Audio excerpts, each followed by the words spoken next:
brother? Nothing much, man. How about you? Not a hell of a lot. I'm sitting here in Boston. Looking forward to talking to you. It's I know you get a really busy schedule, and we're interested in hearing your past, present, and future endeavors with what you've been doing. Okay. So, how did you get into this whole music thing? I started playing basically because of AC/DC, Back in Black, seeing Angus Young on MTV and thinking that he was the coolest person I'd ever seen. So No, he really is. he still is. My parents were classical musicians, and they had me playing cello and piano at a young age, and grew up surrounded by music. But that was really the first time I kind of expressed an interest in actually playing and realized I could play music that I like. And so yeah, that was how I got into it. And as far as bands and stuff like that, it's a way longer answer. I used to just jam with drummers a lot when I was younger. We couldn't get a full band when I was probably till I was about 15 was when I joined my first band. Cool. Yeah, it's hard to bring around a cello and a piano. I guess it's a little easier to leg a six string on your back, right? Yes. Cool. So are you all packed for the big Monsters of Rock cruise coming up? Oh no, I'll pack the night before, and fly morning of the boarding and everything. I'm always down to the wire guy because I have so much happening. But yeah, looking forward to it. I'll be playing my set on there, which I do annually, which is very interesting set. Kind of starts out with like the first time they had me do it, me playing like fingerstyle acoustic off of my acoustic album. And so it starts out really mellow, but I give away free Bloody Marys to everybody throughout the set and give away stuff between every song. And that was kind of the appeal. And then I started to add the Y&T guys on bass and drums. Mike Vanderheuvel and at the time Brad Lang, and now Aaron Lee has become their bassist. So they pretty much are my go-to guys. And for bass and drums, and then I'll usually sing a little bit. Then I'll usually call up either a combination of guest vocalists or a designated guest vocalist to sing 5 or 6 songs, kind of, actually hear a real singer sing. Right. And so by the end, we're jamming on like Highway to Hell, So we've gone all the way from kind of playing this mellow fingerstyle stuff to jamming on AC/DC kind of acoustic style. And so it's a real interesting set, but it's a big fan favorite because I give away stuff, and that's really taken off. I've got like actual companies sponsoring it these days, trying to get their merch in there, giving away turntables and Bluetooth speakers and all kinds of like legit stuff. It started out as like ridiculous stuff. Sometimes I would just take a $20 bill and throw it out in the crowd and go, oh, that's for awesome. somebody. But everyone loves something free. Yeah, exactly. So that's like that's a big thing on there. And then I've been playing these acoustic duo shows for really quite a while, but they've taken off the last few years with my friend Brandon Gibbs. So that we just call Hoekstra Gibbs, and so we're doing 2 of those as well. So I'll be going on with my acoustic and just kind of sitting in the training seat for Accept still because they're playing on the boat, but I'll be touring with them obviously coming up in really late April all the way through, I think, August 3rd or something like that. So Latin America and the European festivals. So I'm just going to watch their set and listen in ears basically, which will be helpful, and be able to play the guitars that I'm going to use their gear just to keep it like cohesive. And they use these Framus V's, and so it gives me a chance to get used to those a bit, listening to their in-ears and playing through their Kempers that they play through. They've got a very streamlined production setup, so it gives me an opportunity to hang and go through stuff with Wolf a bit on the cruise too. So yeah, there's a lot happening. There is a lot happening. It's what a blast that must be going on that cruise. I mean, anyone is on that cruise. So it's probably a great networking event for you. Yeah, Larry Morand runs that cruise, and Larry and I have a good friendship going back to when I was with Night Ranger. Larry actually was the tour manager for a little bit, just kind of almost taking it on an interim basis until they found somebody. But he's just a great guy. We made friends immediately, and Night Ranger did the very first Monsters of Rock cruise when I was still with them, and then the next year they weren't going to do it, and I had gone up on deck like day 2 with my acoustic, thinking somehow naively that I was going to be able to play acoustic and not have people pay attention or something. I was just going to go up and practice. And they ended up plugging me in. And Larry said, why don't you come on, and do that acoustic stuff you're doing? I'm like, you want me to play mellow fingerstyle acoustic on a heavy metal cruise? Like, okay, I'll do it just to be on the boat. And that was the justification for it, was all the marketing stuff. I was like, I'll give away free drinks and I'll give away free stuff, and no one can complain. Yeah. And actually it's become kind of like an annual thing. Well, not kind of, it is an annual thing on the cruise. So that's really, it's become a tradition, which is kind of fun. Little rite of passage for people to get up early and come down and see the set like first thing in the morning. So and yeah, obviously seeing all the other bands on there is great, and so many of the fans who are on there year after year. There is a little bit of a I guess like community aspect to the cruise. You see a lot of the same people, so it's kind of like an annual gathering. Yeah, fun. And you guys get to play basketball and stuff like that, and relax. I saw some pictures of you with some good friends of mine, the boys from Extreme, playing basketball a couple of years back. Actually, we're recording from the hometown of Pat Badger. Okay, right. Yeah, the Extreme guys are great guys. And yeah, so that started out like, I'd say maybe my second or third year on the cruise. I went up on deck and I started playing some cruisers like 1-on-1 and stuff like that, a little bit of 2-on-2 or whatever, and just kind of, but just noticed that was like a cool thing, because like that's a whole different bond than somebody coming up and asking for you an autograph or a picture or something like that, or watching you play and wondering if they can say hi in the hallway. It was like a genuine hang where you're like all on the same level and you kind of build a friendship. And so I suggested to Larry, I said, why don't we have a thing where people can sign up to play me 1-on-1 in basketball? I think it would be really a good thing for the cruise, something fun. And as it turned out, a lot of the other rockers were like, hey, I want in on that. And so we ended up kind of building that into a full game that was like, 5-on-5, and they make uniforms for it and all this stuff. And I don't know if the game is happening this year because of what happened with Nuno last year. I was going to bring that up.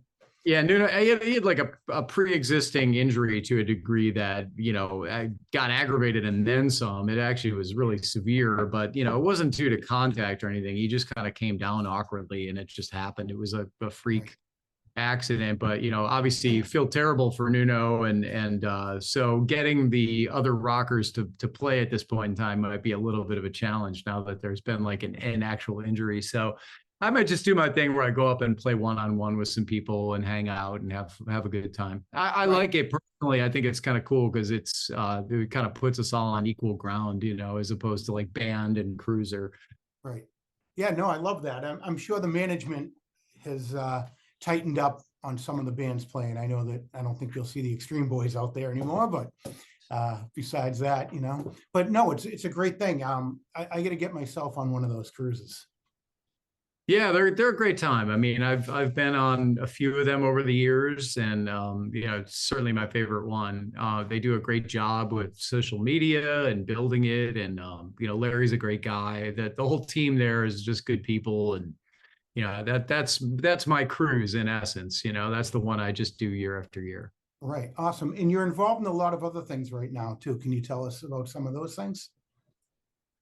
Oh gosh, I mean, I hardly know where to begin. I mean, I just got done counseling at a rock and roll fantasy camp in LA and have another one coming up right after that. And I'll also be, while I'm out there on that trip, playing with the Rock of Ages band, who I play periodically with. And that's not the show, it's the band kind of just going out and having a fun cover band night where we play the songs from the show, and you can come kind of hang out with us. And those are fun events. So that's in Cerritos, California on March 9. And then March 10, I've got an event at a school called Rock Stars at Tomorrow in Norco, California, where I'm doing essentially like a workshop. I like to use the term rather than master class. That sounds so self-important, but just kind of like, teaching some of my things that I teach and do that are kind of a part of my style and sound. And so I'll be doing that. And then the rock camp happens, and that'll be 4 days, and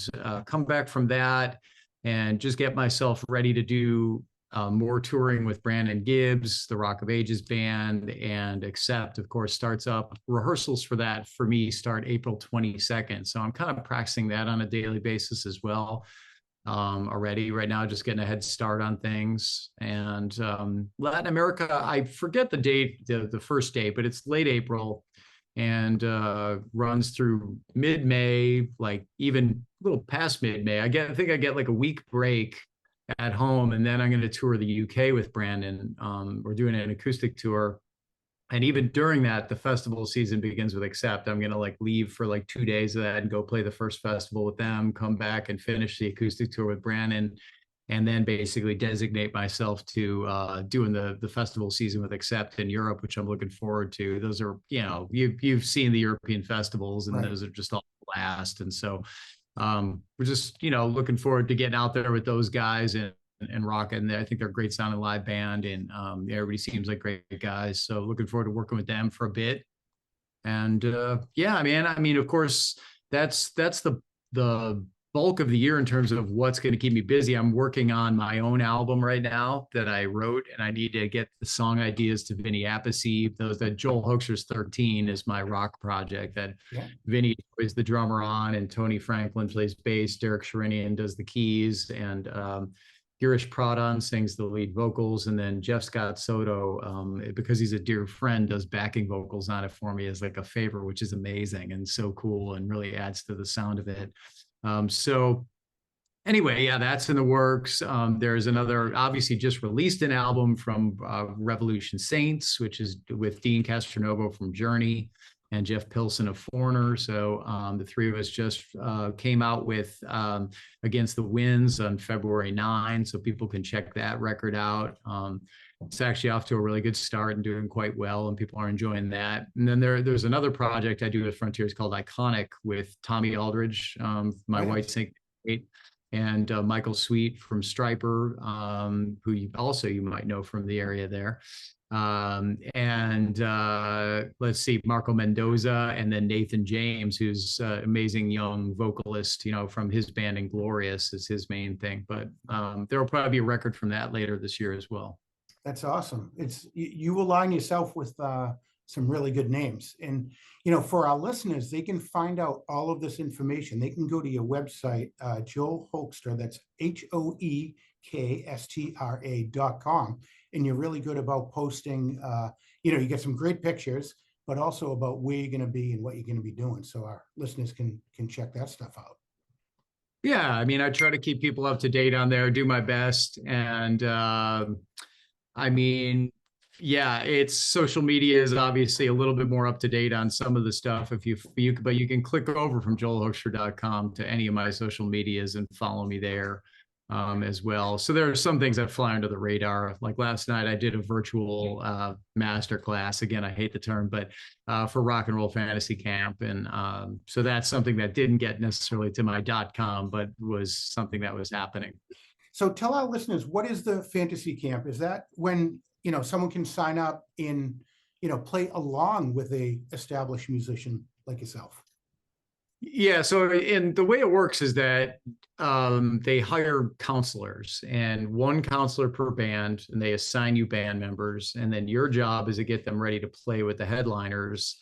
And even play, there's usually one or two occasions where you play even without the headliners. But the respective headliners, like for this upcoming camp, are Michael Anthony of Van Halen, Warren D. Martini from Rat, Sebastian Bach, and Tommy Aldridge, my Whitesnake bandmate. So usually pick a couple songs from each of those, all those headliners, and you kind of prep your band to play them. And a lot of times I'm a part of the band when we play it with the headliners. In fact, most of the time.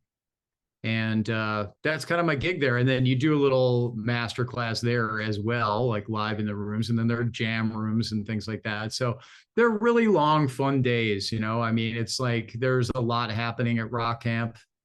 But a lot of it is just, again, it's that process of kind of bonding for 4 days. It gives people like a taste of what it would be like to be like kind of a full-time musician really for 4 days. Because most of the people that attend are either kind of older people that wish they had done it, or younger people who aren't quite there yet that want to, you know, get a taste of what that's like. But it's a great opportunity to get to play with famous people, get all your your stuff signed by them, take pictures with them, etc. So yeah, they're cool. It's a really unique experience. It's Yeah. kind of hard to totally describe, but that's as best as I can do. Everyone thinks it's sex, drugs, and rock and roll, but there's a lot of time, effort, traveling. You got to be away from your home, your family, your wife, your kids, etc. So it really does, you have to be careful what you wish for.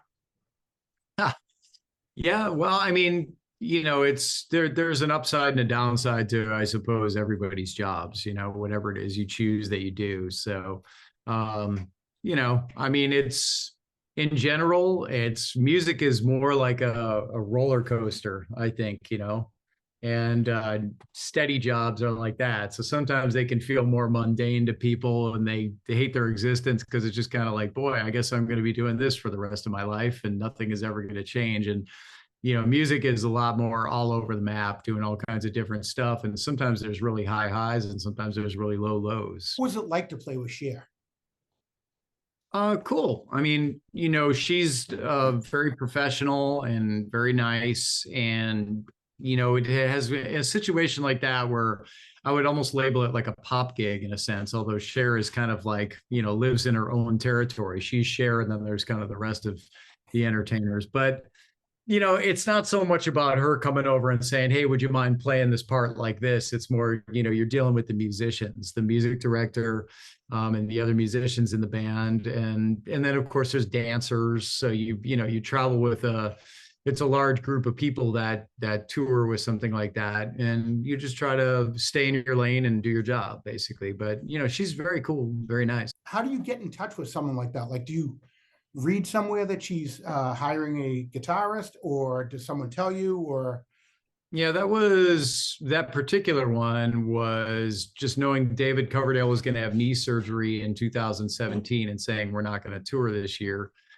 So I just texted a lot of my friends and said, hey, I'm not really looking for a new gig per se, but if anybody needs a sub or a fill-in this year, keep me posted, kind of thing. And my friend Justin Derrico, who plays with Pink and plays on The Voice, ended up connecting me with his co-guitarist on The Voice, Dave Barry, who was Cher's guitarist. Dave was saying, I need somebody to fill in. And it was looking like it was just going to be a few shows, and it really ended up turning into a few years. I mean, Justin ended up going out with Pink on a promo tour, and they really needed Dave at The Voice, and Cher enjoyed having me. So that in turn turned into, like I said, really a few years when it was supposed to, I was thinking it was just gonna be a few shows. Yeah. Yeah. Have you seen a Pink concert?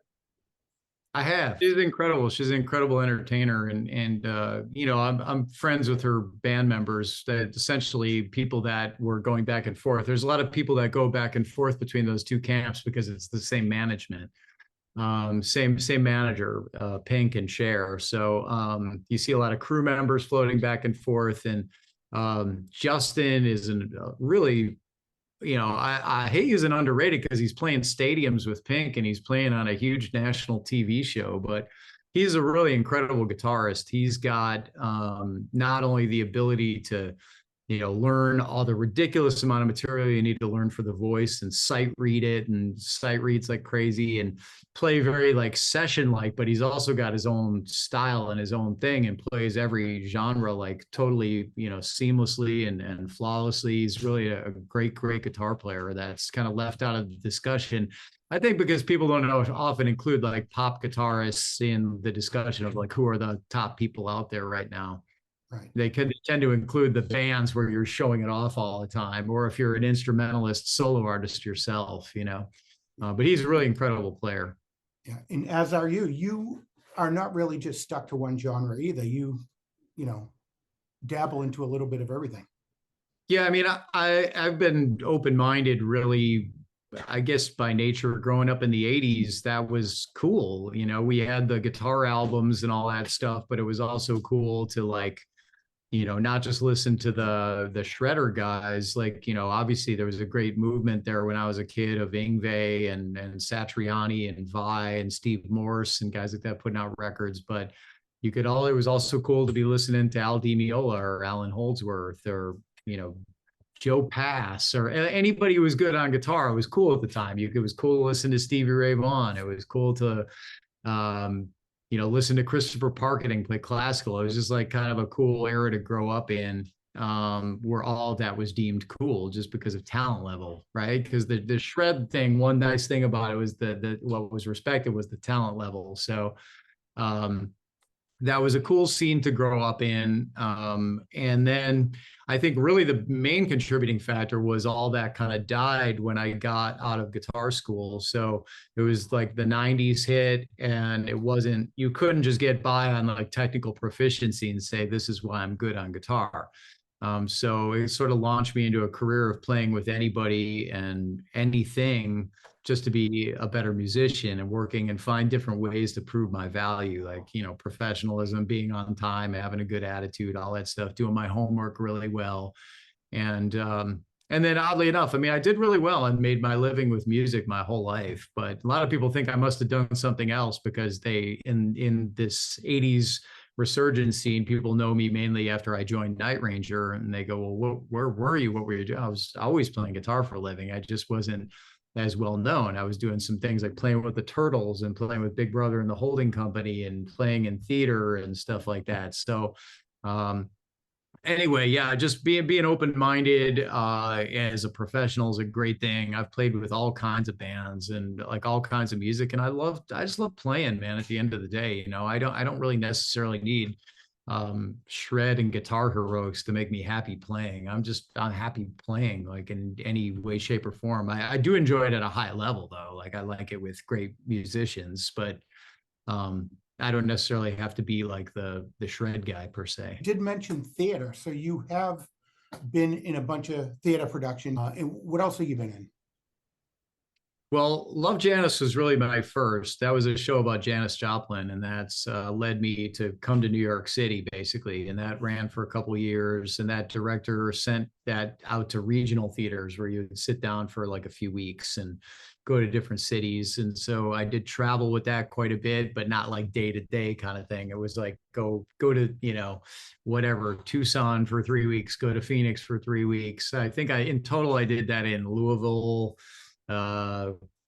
let's see, Cincinnati, Cleveland, Tucson, Phoenix, trying to the San Francisco, in addition to the 2-year run in New York. And then he had another show, a blues show called It Ain't Nothing But the Blues, which I did that in Kansas City, Tucson, Phoenix, and Seattle. So those are great ways to build your chops. You're playing 8 shows a week, and you've always got a full house of people. You're playing for hundreds of people, not for 10 people in a club somewhere. And so good way to make a living as far as being like a pro guitarist and feeling the pressure of playing things like exact and things like that. Theater can be it's funny how environments like that can make playing a G chord feel difficult. Suddenly you start thinking about, how do I strum that? Do I strum it like this? Or do I strum it, Right. So good attention to detail, good stage performance stuff. And then I did some pit stuff. So I had a friend here who lives nearby he's a professional pit guitar player. And I just started learning whatever shows he was on and would sub for him. So I subbed on The Boy from Oz, La Cage aux Folles, and then Tarzan. Oh, cool. And being in Tarzan, subbing for him kind of led to me getting Rock of Ages. The keyboard player for that show became the music supervisor for Rock of Ages and remembered me and hired me to do that show. So that was sort of the payoff then, is getting like a 6+ year run on Broadway with that show. And of course, Trans-Siberian Orchestra has elements of theatricality to it as well, with the story in the front end. And, I always think of TSO as kind of a hybrid of rock and classical and theater. There's like, if you took all 3 of those things and mashed them together, it's an immensely successful tour that happens religiously around, the holiday season. So pretty much like, rehearsals start end of October for me every year with that. And I've been with them since 2010. So that's always one of the top Billboard tours, Polestar tours every year. We're drawing ridiculous numbers, and it's an amazing thing to be a part of. Just to be able to play 8 shows a week like you do on theater, So you're in an arena, but you're playing two shows on Friday, two on Saturday, and two on Sunday, and those are different cities every time. So it's a great experience to get that much stage time in front of 10,000 people, et cetera, and to get used to that. So great stage experience that's hard to find elsewhere. Do you still get the pre-show jitters? Oh yeah, absolutely. I'm nervous every show. Really? Yeah, even small shows, I get nervous for every show. To get more nervous at a small show where it's more intimate, or no, probably more nervous. Probably TSO makes me more nervous than other shows because there can be times in the show where you've gone from this pyro going off and all the lights and it's gigantic and everyone's playing to a moment where it's just you with an acoustic and you're playing something, and the people, it's not like a standard rock audience where people are talking and things like that. It's just 10,000 dead silent people like staring at you playing guitar, and that can be kind of like, that's probably the most nerve-wracking like moments of performing for me right there. But in general, anytime I get up on a stage, there's always a little bit of anxiety that goes with it. Wow. If you were to give some advice to a younger musician up and coming. Just try to outwork everybody else. The landscape has changed significantly with the digital world. It's great in that you can make yourself known from anywhere these days. When I was a kid, you needed to be in one of the bigger cities to build a music career. Now, if you're creating content online, you can become known from literally any place in the world. You can grow up in a tiny little town in the middle of nowhere, and if you're practicing 10 hours a day and uploading content, that can take off for you, but the trick is, with a lot of that stuff is how do you actually earn a living? Because the window is always shutting when it comes to paying your bills in life and going like, okay, I've got to figure out how to make my money with this too. I watched that window shut on a lot of my friends. Like when we were young kids, everybody wanted to do, play guitar for a living, and the window was shut for them when it came to that end of things. So, the artistry is one thing, to be creative and do what you want with music, and that's great, and that should never die. But like to actually figure out how to pay your bills with it is another thing too, to figure out like how you're going to be a professional and be able to like handle life itself. The logistics of life is a whole nother battle. You talked about your album that you are going to be releasing. Well, the project is called Joel Hoekstra's 13. That's the rock side project. So there's been 3 albums under that moniker: Dying to Live, Running Games, and Crash of Life.